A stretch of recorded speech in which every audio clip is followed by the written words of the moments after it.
Thanks again for making the Locked On Ole Miss podcast your first listen every day. We're free and available wherever you get your podcast, including YouTube. We're part of the Locked On Podcast Network, your team every single day.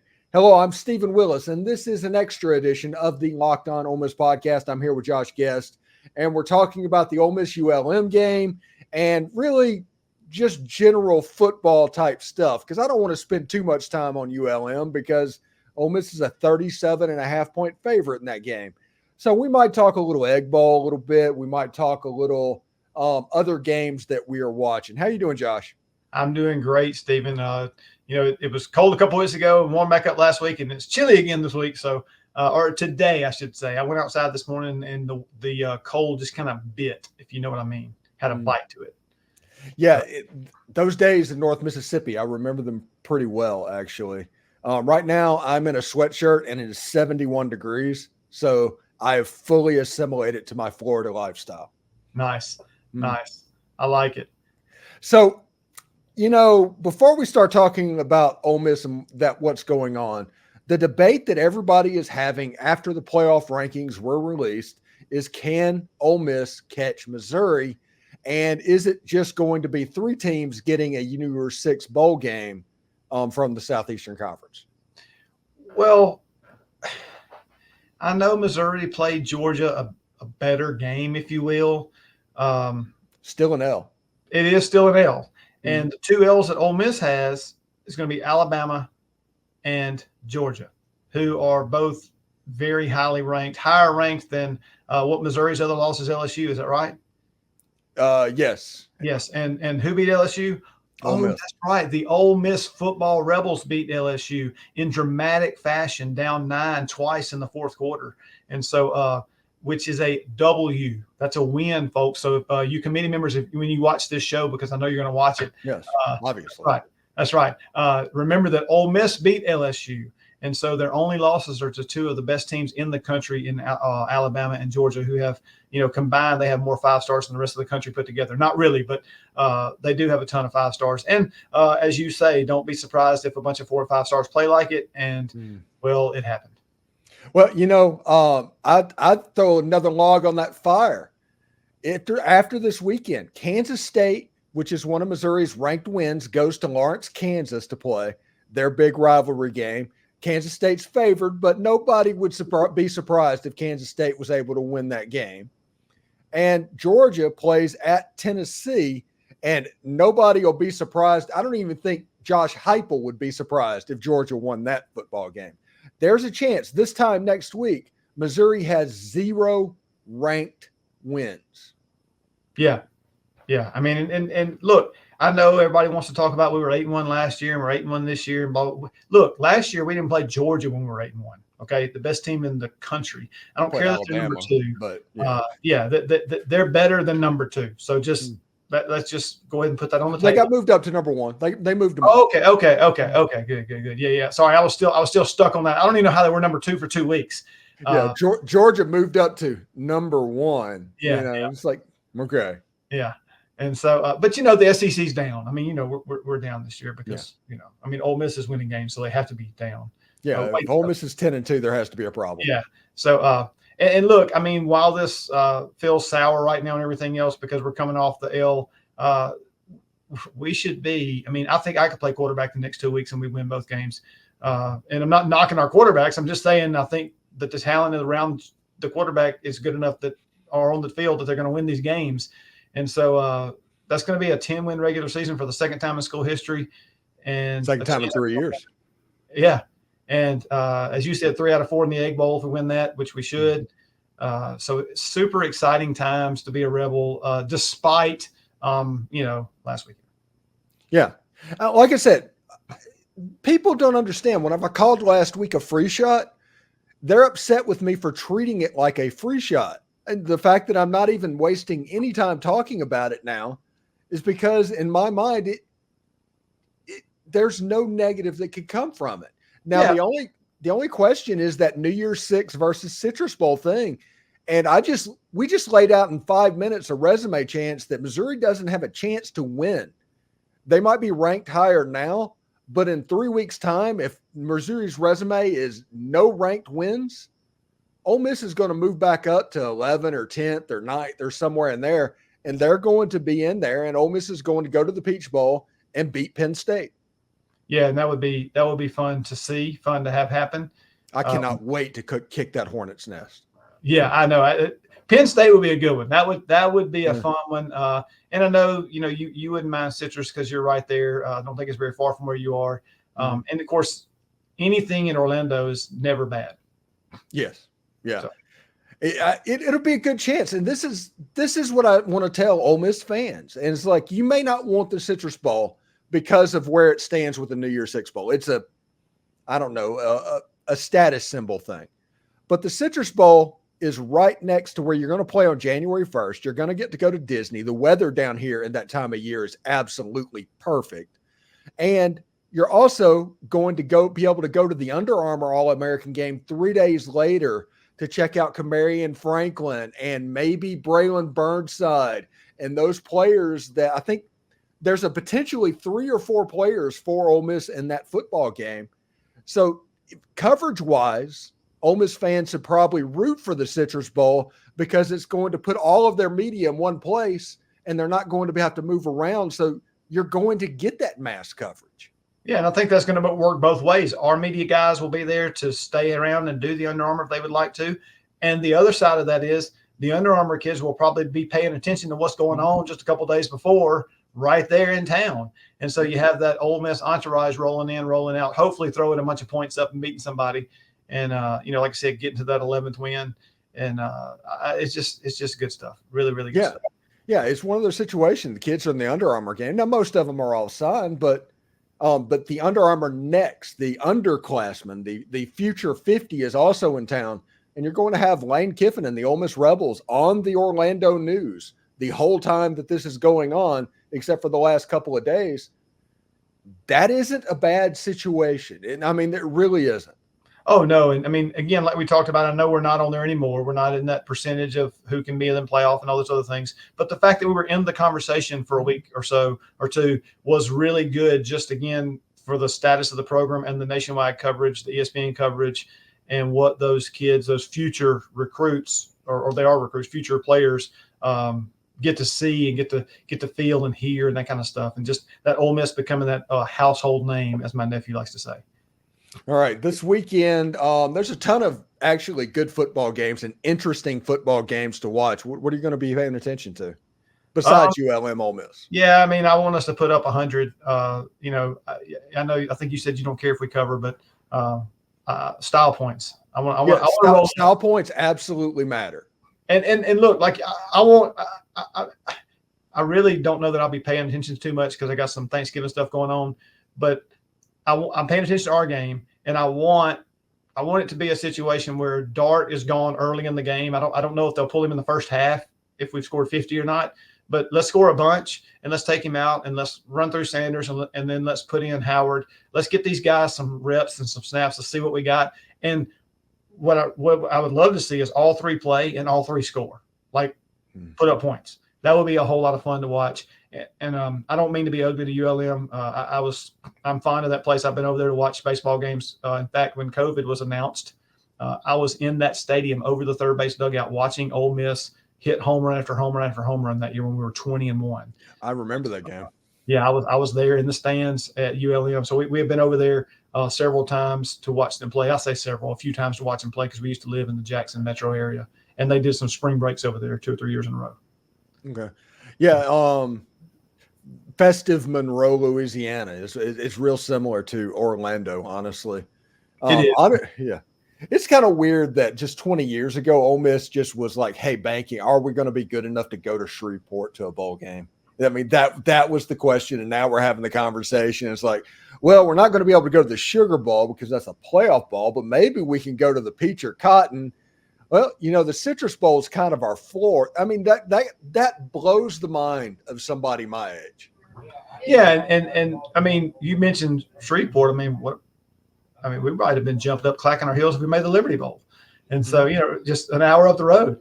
So it is a different thing. It's a great thing.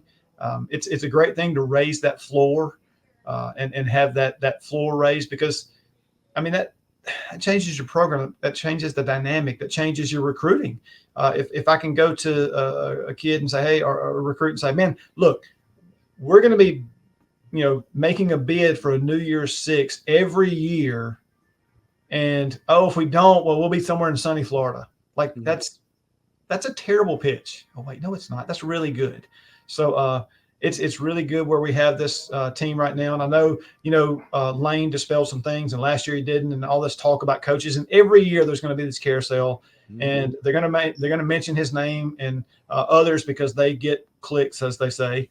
But I really feel like, and I may be dead wrong on this, but I feel like Lane and Pete Golding are here for a while in Oxford. Whatever a while looks like, I don't know, 2, 3, 4, 5, maybe even more years. And so hopefully they can build something substantial. They're already on their way to doing that. And if people want to get upset at Golding for not stopping Georgia, just watch what other teams do. Hardly anybody stops Georgia. Georgia stops themselves. And Golding is a good coach, y'all. So just hold your horses and buckle your chin straps, because he's going to bring it. When he gets his recruits in, I really believe that he's going to transform what we see on the defensive side of football. It's really, really interesting about what's going on. As you talked about the Lane being here, I believe that too, honestly. But whenever stories get up in the ether, you have to talk about it because everybody is talking about it. But some group of people doesn't even want you to talk about it. Some reason just you talking about it is more of a problem. And that is bizarre to me. That's bizarre thinking because I'm not Thanos. I wish I was. I wish I could snap my finger, and do whatever I needed to do.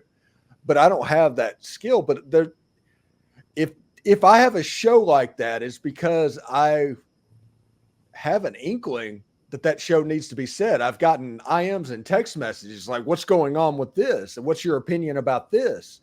What's going on here? And that's part of the reasons I do something like that. And like I said, I did the show. I don't think that Ole Miss fans needed to be worried, and I didn't think he was going to Texas A&M. And I put that in a title that said, "Should Ole Miss fans be worried, and will Texas A&M pursue Lane Kiffin?" And I don't see, but some people, just because it got brought up, the Oxford Mafia is like, no, you can't say that. That's going to speak it into existence. And gosh, I don't have that kind of a power. I wish I did. Yeah, no. Yeah, no. And look, these coaches in town here, by the way, there's some good stuff going on. Just with even some of the assistants and other things, here around the holiday season, and a lot of the things that people do for other people. So just give them a little shout out, not maybe specifics, but there's just some good stuff going on, and that always goes on in programs. But just here to say these Ole Miss guys have some really good things going. And years ago, you've heard it with different coaches through the past, going on trips and doing things for groups of people and stuff. So just really proud of this team for what all they're involved in and some of the good stuff they do, just for others, just helping others, because it's always a good thing to do as a human. It feels like they're doing it the right way. I mean, all of the reputation of Lane Kiffin and everything aside, you have to cut through a lot of stuff to actually get to what Lane Kiffin is. But if you look at what they do in the community, you look what they're doing in the classroom, you look how they present themselves, the way they act, and all of that, they seem to be doing everything the right way.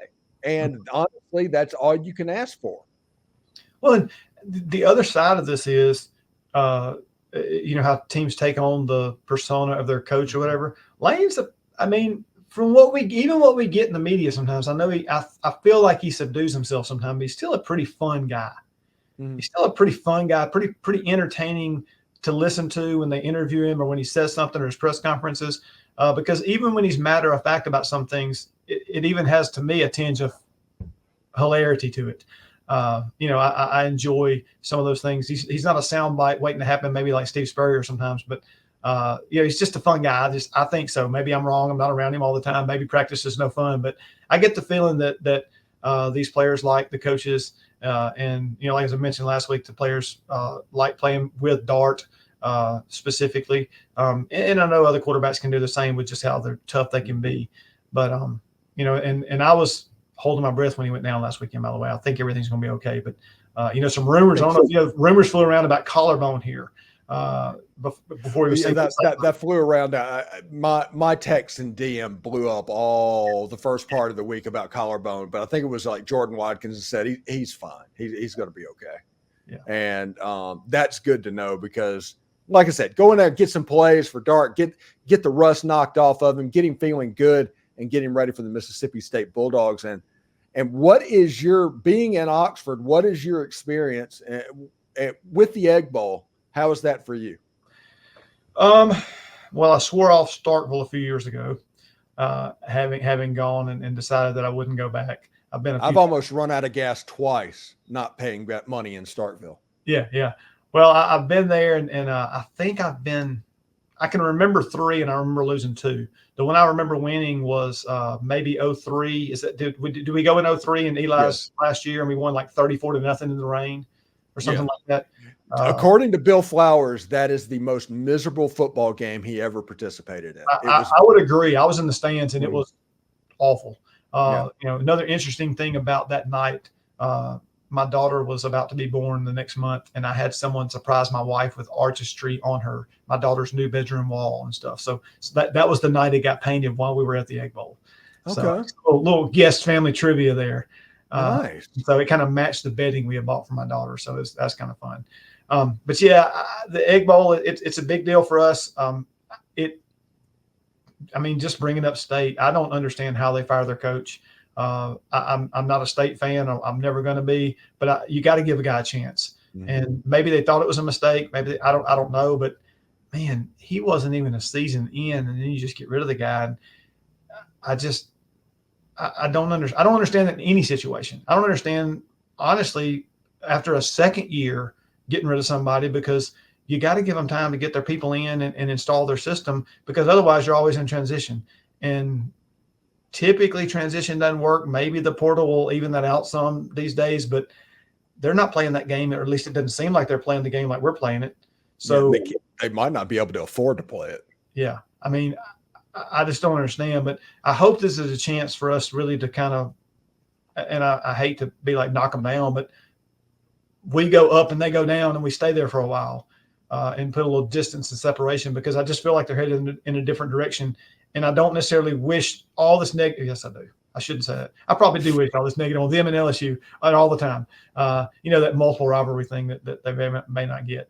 But yeah, I mean, kick them while they're down, so to speak. Get them down, and then we go up. Will be nice. I know that what Will Rogers said, he didn't care what was going to happen. He was going to play. I don't know that it matters. And I may eat those words, but I know people can get up. But it just feels like a situation where if we can get a fast start like we've had against them in the Egg Bowl, I think they just fold in. They just fold it in, and if it's 14-0 in a blink, unless we get 8 holding calls on every time we score, then which I mean, don't put it out of the realm of possibilities. Yeah, we've seen that happen. Yeah, and I shouldn't just the one last comment about the Georgia game. It was not as bad as I thought it was going to be.